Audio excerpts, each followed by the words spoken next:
Hello everyone. Welcome to our channel ISC Steno. We are starting the passage at speed of 100 words per minute. Start. Mr. Deputy Chairman, Sir, before beginning my speech on the budget, I would like to associate myself with the other gentlemen without holding any speculation in condemning the incident which was referred to earlier. Everybody here, I'm sure, will join with me that political violence is not the thing to be thought of, and it is a very condemnable one, and I associate myself with the views expressed by my other friends on both sides of the house. So far as the budget is concerned, as the economic survey has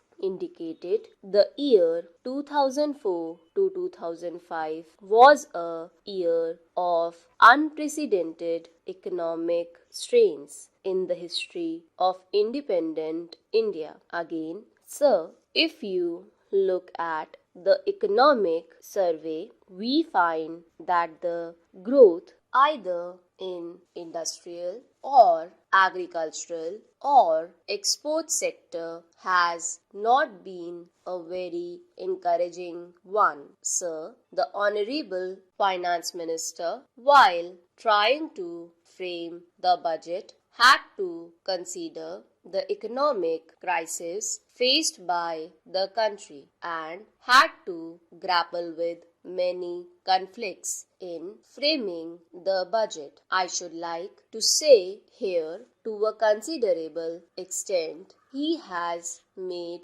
a commendable effort in order to see that some incentives will be provided both for industrial as well as agricultural growth, which has been rather stagnant for years in this country. So, the problems of inflation, economic stagnation, and mounting unemployment and almost a halt in the industrial and agricultural growth have been facing the country for the last several years, and these have to be broken.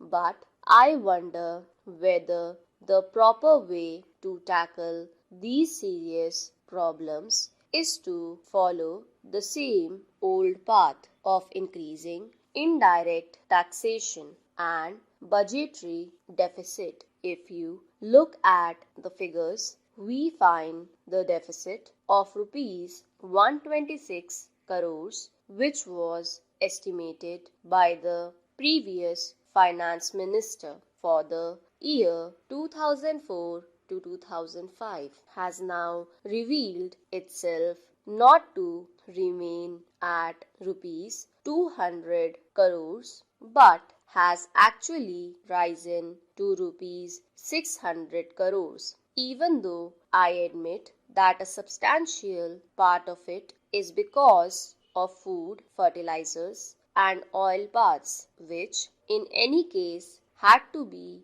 done and which may not add to the inflationary tendencies. One wonders whether the current overall deficit can be kept at rupees 400 crores as estimated and reduced to rupees 200 crores with the proposed massive taxation of rupees 300 crores. Sir, the inflationary nature of this massive dose of taxation has to be very seriously viewed, especially in view of the second dose of impost with which the finance minister had to come out in the middle of the last year, which amounted to nearly rupees 100 crores. Again, the impost of the previous finance minister for resource raising on top of the previous one, which gathered nearly rupees 800 crores to rupees 1000 crores by the way of central taxes, railway taxes, post and telegraphs levies, and also taking into consideration the many deficit budgets of the different states, I am sure will result in back-breaking burden for the people. Sir, the impost on consumer items has added a further burden on the common man. The only justification which I can see for the additional taxation will be found in the hope of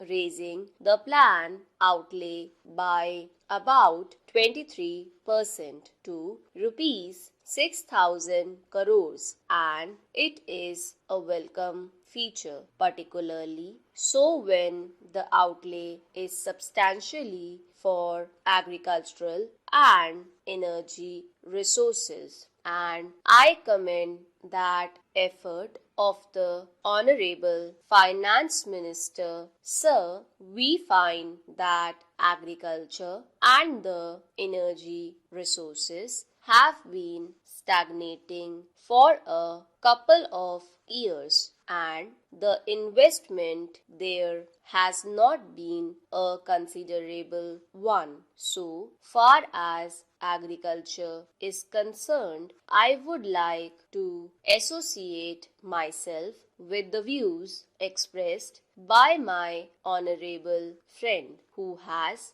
gone into greater details of the position with regard to agriculture in a country which has more than 70% of the people living in rural areas. The effort that has been made all these years is not a commendable one, and if you compare it with the development in the urban areas, it has been rather a very neglected one. Sir, even with regard to the organized sector in wages and other amenities, there is always agitation, and they will be in a position to get relief. And we always find that the demand is for linking the wages to the rising cost of living. But what happens in the case of the agriculturist? As a man living in rural area, he has no hope. Whatever rising cost of living, he has to eke out a living with whatever he can produce out of the paltry piece of land that is available to him. I am not against the ceiling on land holdings or new land reforms which have been brought in. Stop.